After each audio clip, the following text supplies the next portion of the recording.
అందరికీ నమస్కారం. ఆంధ్ర రాష్ట్ర చరిత్రలో ఎప్పుడూ లేని విధంగా ఈరోజు రైతాంగం పరిస్థితి వాళ్ళ భవిష్యత్తుకు సంబంధించి కూడా ఒక అయోమయమైనటువంటి పరిస్థితులు కళ్ళగట్టినట్టుగా కనిపిస్తూ ఉన్నాయి. రైతులు పండించినటువంటి ఏ పంటకు కూడా గిట్టుబాటు ధర లేనటువంటి దౌర్భాగ్యమైనటువంటి పరిస్థితులు ఇవాళ రాష్ట్రంలో కనిపిస్తూ ఉన్నాయి. ధాన్యాన్ని తీసుకున్నా, పెసలను తీసుకున్నా, మినుములు తీసుకున్నా, పత్తిని తీసుకున్నా, పొగాకుని తీసుకున్నా, మిర్చిని తీసుకున్నా, ఇవాళ రైతు పండించిన ఏ పంటకు కూడా గిట్టుబాటు ధర లేదు. సహాయపడాల్సినటువంటి ప్రభుత్వం, రైతాంగానికి అండగా నిలబడవలసినటువంటి ప్రభుత్వం కళ్ళప్పగించి చూస్తూ ఉంది, సోధ్యం చూస్తూ ఉంది. ఇది మంచి పద్ధతి కాదని చెప్పి వైఎస్ఆర్ కాంగ్రెస్ పార్టీగా ఇవాళ చెబుతూ ఉన్నాం. ఆలోచన చేయరా? ఫిబ్రవరి నెలలో గౌరవ మాజీ ముఖ్యమంత్రి జగన్మోహన్ రెడ్డి గారు గుంటూరు మార్కెట్ యార్డ్కి రైతులు పడుతున్నటువంటి కష్టాలని, రైతులు పడుతున్నటువంటి అవస్థలను దృష్టిలో పెట్టుకొని రైతాంగానికి మనోధైర్యం కల్పించాలా, రైతు పండించినటువంటి మిర్చి ధరకి గిట్టుబాటు ధర ఇవ్వాలనే ఆలోచనతో ఫిబ్రవరి 19వ తారీఖున గుంటూరు మిర్చి యార్డ్కి వెళ్ళి రైతులు పరామర్శిస్తే ఆ పరామర్శించిన 4-5 రోజులకి అప్పటి వరకు కూడా కనీస స్పృహ కూడా లేదు. మంత్రులు పట్టించుకోరు, వ్యవసాయ మంత్రి ఆలోచన చేయడు, ముఖ్యమంత్రి సాక్షాత్తు గుంటూరు జిల్లాలోనే నివాసం ఉంటాడు. ఆయన కూడా కనీసం ఆ వైపు కన్నెత్తి కూడా చూసినటువంటి పరిస్థితి లేదు. జగన్మోహన్ రెడ్డి గారు పర్యటించిన తరువాత హడావుడిగా మేము కేంద్ర ప్రభుత్వంతో మాట్లాడుతూ ఉన్నాం, కేంద్ర ప్రభుత్వాన్ని రాష్ట్రానికి తీసుకురాబోతూ ఉన్నాం, మిర్చి పండించినటువంటి రైతులకి అండగా నిలబడబోతూ ఉన్నాం, కనీస మద్దతు ధరని ప్రకటించబోతున్నామనే భావంతో ఆ రోజున హడావుడిగా 11,781 రూపాయకి, ఇంతకుముందు కూడా చెప్పేది బాటా కంపెనీలో రేట్లు ఉంటాయి, ఆ రేట్లు చూస్తుంటాం. తర్వాత ఈ రేటు చూసాం ఈ ప్రభుత్వం దగ్గర 11,781 రూపాయకి మేము కొనుగోలు చేయబోతున్నామని చెప్పి 60 రోజులు దాడుతూ ఉంది. ఎక్కడ కొనుగోలు చేశారని అడుగుతా ఉన్నా. కనీసం ఎక్కడైనా ఒక మిర్చి టిక్కీని మీరు కొనుగోలు చేసినటువంటి పరిస్థితులు ఉన్నాయా? ప్రభుత్వానికి సంబంధించి ఏ ఒక్క జీవోనైనా విడుదల చేశారా? లేకపోతే ఈ కొనుగోలుకు సంబంధించి విధి విధానాల్ని కనీసం రూపకల్పన చేసినటువంటి పరిస్థితులైనా ఉన్నాయంటే ఎక్కడా కూడా ఆ విధమైనటువంటి ప్రభుత్వ చర్యలు కానీ కార్యక్రమాలు కానీ ఎక్కడా కూడా లేనటువంటి పరిస్థితులు ఉన్నాయి. కానీ ఇల్లో మీడియాలో కొన్ని పత్రికల్లో వస్తూ ఉంది, కేంద్రం వస్తూ ఉంది, రాష్ట్రం పోతూ ఉంది, ఇక రైతులకి కొనుగోలే, రైతుల ఖాతాలో డబ్బులు జమ అవటమే తరువాయి అనే రీతిలో పత్రికల్లో పుంఖాలుగా వార్తలు రాసినటువంటి పరిస్థితులు కూడా మనం చూస్తూ ఉన్నాం.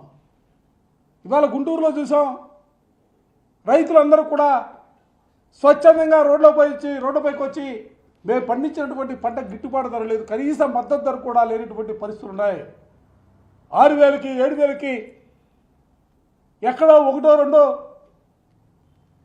మంచి ధర వస్తే మిగతా అన్ని చోట్ల కూడా అన్ని రకాలకు సంబంధించి కూడా కనీస మద్దతు ధర లేదు.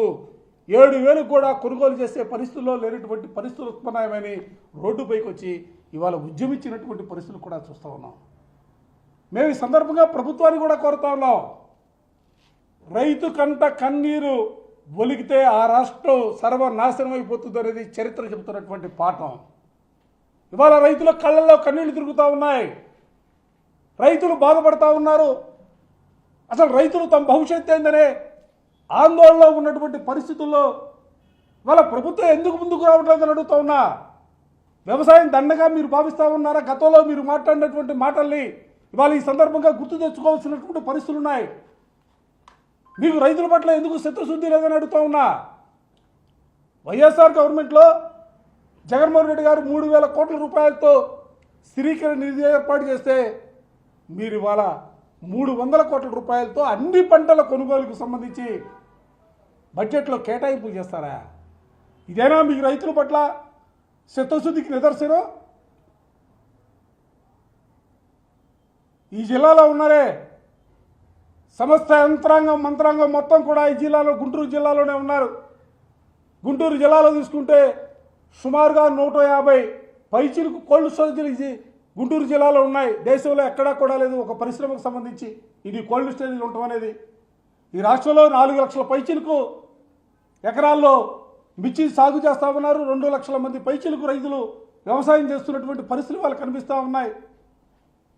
2 లక్షల మంది రైతులు వ్యవసాయం చేస్తూ ఉన్నారంటే ఆ వ్యవసాయం మీద ఆధారపడి ఎన్ని లక్షల మంది వాళ్ళ జీవితాలు మనుగడ కొనసాగిస్తున్నాయో దయచేసి ఆలోచించమని చెప్పిన ఈ సందర్భంగా కోరుతా ఉన్నా. అంటే ఈరోజు యాడ్కి కూడా మీరు యాడ్ను కూడా దృష్టిలో పెట్టుకుంటే ప్రతిరోజు కూడా 1,00,000 నుంచి 1,50,000 టిక్కీలు ప్రతిరోజు కూడా యాడ్కి వస్తూ ఉన్నాయి, బేరాలు జరుగుతూ ఉన్నాయి. ఇటువంటి పరిస్థితుల్లో అంటే రైతుల దగ్గర ఉన్నటువంటి సరుకంతా కూడా వ్యాపారస్తులకి దగ్గరికి వెళ్ళిన తరువాత ప్రభుత్వం ఆలోచన చేస్తుందా? రైతులను ఆదుకోవడానికి కనీస ప్రయత్నాలు ఉండవా? అంటే వ్యాపారస్తుల ప్రయోజనాలను కాపాడడం కోసం ఈ ప్రభుత్వం ముందుకు సాగుతుందా? ఆలోచించమని కూడా నేను ప్రభుత్వాన్ని కోరుతా ఉన్నా. మేమేదో రాజకీయ ద్వేషంతోనో రాజకీయ భావాలతో మేము మాట్లాడతలా. రైతాంగం పడుతున్నటువంటి ఇబ్బందులు మీకు కనీసం స్పృహ లేనటువంటి పరిస్థితుల్లో మిమ్మల్ని తట్టి లేపడానికి మన వైఎస్ఆర్ కాంగ్రెస్ పార్టీగా మీకు గుర్తు చేస్తూ ఉన్నాం. దయచేసి ఇప్పటికైనా కూడా మిర్చికి సంబంధించి మీరే ప్రకటించారు కదా 60 రోజుల కిందట. విధి విధానాలు లేవు, ఒక విధానం లేదు, ఒక పద్ధతి లేదు, ప్రచారం తప్ప వేరే యావే లేదు. ప్రభుత్వం దగ్గర లెక్కలు ఉండవా? ఈ క్రాపే కదా మొత్తం ఇవాళ ఎంతమంది రైతులు మిర్చి వేశారు, ఆ మిర్చికి ఎంత దిగుబడి వచ్చింది, ఎంత మార్కెట్కి వస్తూ ఉంది అనేది. ఇవాళ మిర్చి రైతులు గుంటూరు మార్కెట్ యార్డ్కి సంబంధించి అనేక జిల్లాలు పక్క రాష్ట్రాల నుంచి కూడా మిర్చి తీసుకొస్తున్నటువంటి పరిస్థితులు కూడా ఉన్నాయి. దయచేసి నేను మిమ్మల్ని మీ ద్వారా ప్రభుత్వాన్ని కోరుకునేది ఒకటే, మిర్చి రైతులకు సంబంధించి మిర్చి రైతులతో పాటుగా అన్ని పంటలు పండించే రైతులందరూ కూడా ఇవాళ వాళ్ళ మనసులో కూడా భయాందోళన ఉన్నారు, భవిష్యత్తు ఏందనే ఆలోచనతో ఉన్నారు. కాబట్టి ఆ రైతాంగానికి అండగా నిలబడవలసినటువంటి పరిస్థితులు ఉన్నాయి, రైతుకు మద్దతు ధర ఇవ్వాల్సినటువంటి పరిస్థితులు ఉన్నాయి. అవి మరచి ఏదో వ్యాపారస్తుల ప్రయోజనాల కోసమో లేకపోతే మరేదో ప్రభుత్వం ప్రచారం కోసమే మేము పనిచేస్తామనే భావంతో మీరు ముందుకు సాగితే రైతుల పక్షాన మరోసారి ఉద్యమించడానికి వైఎస్ఆర్ కాంగ్రెస్ పార్టీ సిద్ధంగా ఉందన్న అంశాన్ని కూడా ఈ సందర్భంగా చెబుతా ఉన్నాం. కర్నూలు జిల్లాలో సర్కారు పౌరులు నిన్న 5 రైతుల వస్తువులని సీజ్ చేశారు. ఆత్మాభిమానం దెబ్బతినేలాగా వ్యవహరించారు. అయినా సరే ప్రభుత్వం పట్టించుకున్నారు. ప్రభుత్వం ఎంతసేపటికి కూడా వ్యాపారస్తుల ప్రయోజనాలను లేకపోతే ప్రచారం కోసం కార్యక్రమాలు చేసే పద్ధతిలో ముందుకు సాగుతుంది తప్ప ఎక్కడా కూడా రైతాంగానికి సంబంధించి, ఎందుకంటే ఇవాళ బ్యాంకుల్లో రైతులకు అప్పులు ఉన్నాయి, అప్పులు ఎందుకంటే ప్రతి సంవత్సరం కూడా అప్పులు చేసే పరిస్థితులు ఉంటాయి. కనీసం బ్యాంకర్స్తో మాట్లాడదామని కానీ వ్యాపారస్తులతో మాట్లాడదామని కానీ లేకపోతే ధరల్ని వాళ్ళ గిట్టుబాటు ధర అయ్యే విధంగా ప్రభుత్వంతో కేంద్ర ప్రభుత్వం మాట్లాడి ఎక్స్పోర్ట్స్ పెంచే కార్యక్రమం కానీ ఇవన్నీ కూడా ఎక్కడా కూడా చేస్తున్నటువంటి పరిస్థితిలా కేవలం ప్రచారం కోసం, మభ్యపెట్టడం కోసం, రైతుల్ని మోసం చేయడం కోసం, మాయ చేయడం కోసం ప్రభుత్వం ప్రయత్నం చేస్తుంది తప్ప ఎక్కడా కూడా వారి ప్రయోజనాలను కాపాడటంలో ఎప్పుడు కూడా ఈ ప్రభుత్వం ముందడుగులో లేదు. ఇప్పుడే కాదు, ఎప్పుడు తెలుగుదేశం పార్టీ అధికారంలో వచ్చినా కూడా రైతాంగానికి ఇవే ఇబ్బందులు పునరావృతం అవుతున్నాయి. అందుకనే మరోసారి ప్రభుత్వాన్ని చెబుతా ఉన్నాం, రైతు పండించినటువంటి ప్రతి పంటకు కూడా గిట్టుబాటు ధర కల్పించాలా. కల్పించే, ఎందుకంటే వాళ్ళు ఇంకోటి కూడా చెప్తా ఉన్నాం, నిజంగా సమాజంలో రైతాంగం పరిస్థితి చూస్తే నిజంగా బాధ కలుగుతూ ఉండేది. పెన్ను తయారు చేసినాడు, ఆ పెన్నుకు ధర నిర్ణయించుకొని మార్కెట్లో పెడతారు. పిన్నీసు తయారు చేసినాడు కూడా దానికి ధర నిర్ణయించుకునే ఉత్పత్తిదారుడే ధర నిర్ణయించి మార్కెట్లో పెడతారు. కానీ దురదృష్టం ఏంటంటే 6 కాలం కష్టపడి పండించినటువంటి రైతు పంటని మార్కెట్ తీసుకొచ్చినప్పుడు మార్కెట్లో ఉన్నటువంటి డిమాండ్ వ్యాపారస్తుల వాళ్ళకు ఉన్నటువంటి పరిస్థితులు బట్టే కొనుగోలు చేస్తారు తప్ప ఎక్కడా కూడా రైతు తను పండించినటువంటి పంటకి గిట్టుబాటు ధర నిర్ణయించుకోలేనటువంటి పరిస్థితుల్లో ఈరోజు సమాజం ఉంది. అందుకనే ఎందుకంటే రైతు ఎప్పుడు కూడా నోరు చేసి మాట్లాడు, ఎందుకంటే రైతుకు కులం ఉండదు, రైతుకు మతం ఉండదు, రైతుకు ప్రాంతం ఉండదు. మీరేదో రాజకీయ కోణంలో దయచేసి ఆలోచన చేయొద్దు. రైతాంగాన్ని దృష్టిలో పెట్టుకొని రైతాంగ ప్రయోజనాలను కాపాడటం కోసం ప్రభుత్వాలు ఆలోచన చేయాలా. ఆలోచన చేసే ప్రక్రియలోనే జగన్మోహన్ రెడ్డి గారు ఆర్బీకేలు పెట్టి ఇత్తనాల నుంచి ఇత్తనాలు సరఫరా దగ్గర నుంచి పండినటువంటి పంట కొనుగోలు చేయించేంత వరకు కూడా ప్రభుత్వం అన్ని సమయాల్లో కూడా రైతుకు అండగా నిలబడినటువంటి వైనాన్ని మీకు ఈ సందర్భంగా గుర్తు చేస్తా ఉన్నా.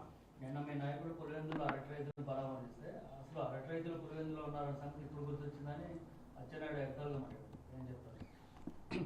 వాళ్ళు ప్రతిదానికి కూడా ఎగతాళిగా మాట్లాడతాం, వ్యంగ్యంగా మాట్లాడతాం ఆనవాయితీగా వస్తున్నటువంటి పరిస్థితులు ఉన్నాయి.